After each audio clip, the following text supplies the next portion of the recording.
Hi, I'm T.H. Culhane, your host, and welcome to another episode of Earth Day on the planet Earth.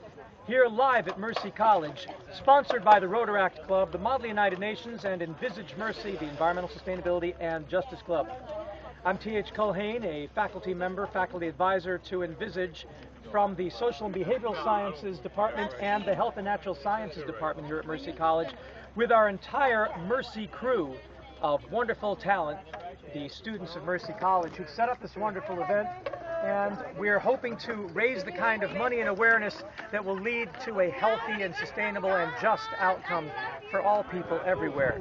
Our hearts go out to the people of Ukraine, for example, suffering at this incredibly difficult time. Our hearts go out to the people of Syria, the people of Lebanon, the people of Palestine, the people of Israel, the people of Kuwait and Saudi Arabia and Iran, and you name it. Our heart goes out to you and with you, and we hope yours extends back to us here.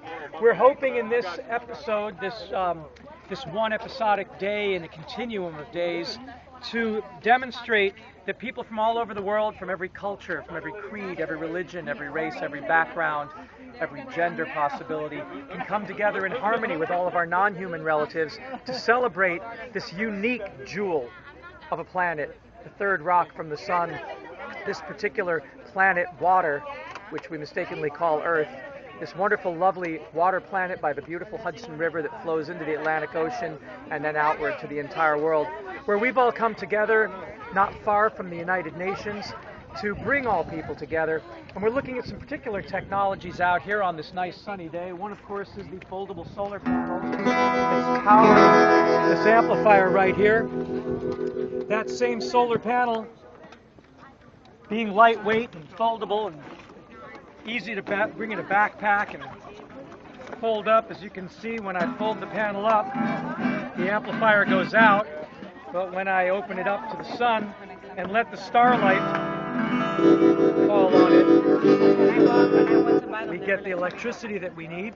These can also power laptop computers and cell phones and iPads and all sorts of electronic devices. So the world never need be without power. To store that power, of course, we also can take the output of the solar panel and plug it into this micro fuel cell generator, the Horizon Fuel Cell Technologies Hydrofill personal hydrogen station. And the personal hydrogen station takes distilled water and transforms that water magically through electrolysis into hydrogen and oxygen, and then the hydrogen is stored in a little container here, and I can show you that.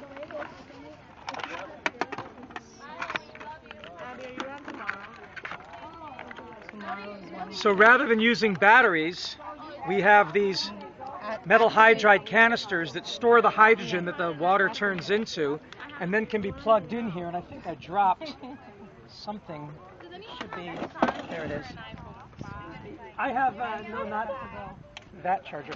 Anyway, you plug the canister of hydrogen into the fuel cell, and this canister of hydrogen is equivalent of 12 AA batteries, so it doesn't use any toxic metals. You never have to throw it out.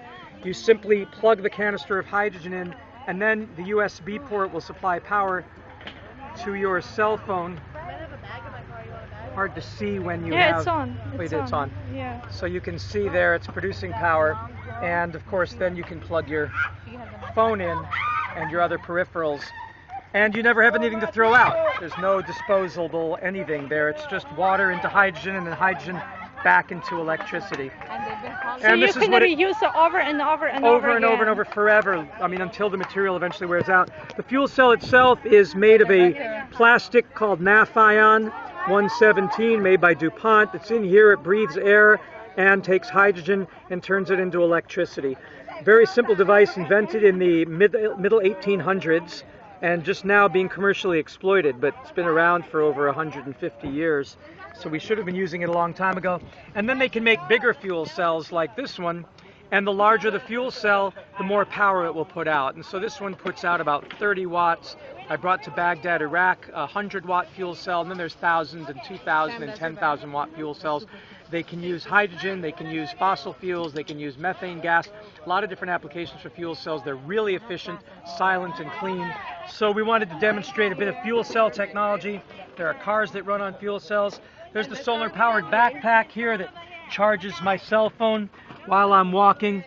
And then we have also a model of what we wanted Mercy College to look like down by parking lot R.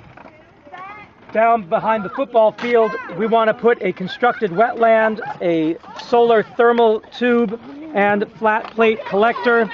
We want to do 10 cubic meter Chinese biodigesters to turn all the cafeteria waste and the toilet waste into clean energy. Do we need to buy those, or we can create them? We can create them. We have the molds here in New York. We just need to pour cement, and we can make these digesters out of cement. We want a shed. Are those the ones that you brought to Brazil? Yes, I brought the same thing to Brazil. It's just the molds and then you pour cement. We have a gasifier here on campus that turns wood chips into electricity. We want to have a greenhouse. We want to have a shed. This is a shed that has a solar panel on it. You can see the light is on here because it is working solar panel. So we want to do that, and instead of having garbage, we want to recycle everything. And then there's our growing towers that we're setting up right now, and that's what you're seeing there. The ability to grow food aeroponically using the fertilizer that comes from the biodigester instead of those nutrient solution barrel boxes there. We can provide our own nutrients from the food waste at the cafeteria as well as our own methane, and that's what that black tank by that shed is. That's a biodigester way over there. It's being used to produce the fertilizer and some of the gas. So these are just some of the technologies that we're working with here and hoping that people will socialize, have a good time, have a lot of fun, sing songs powered by the solar powered amplifier, and get to know one another better, get the three clubs, the Rotaract Club, Envisage Mercy, and the Model UN, to really work well together and become best of friends so that we can then take this show on the road. Thanks. So I said, how I wish you were here. We're just two lost souls swimming in a fishbowl, year after year, running over the same old ground. What have we found? The same old fears. Wish you were here with us. Envisage Mercy. Thanks.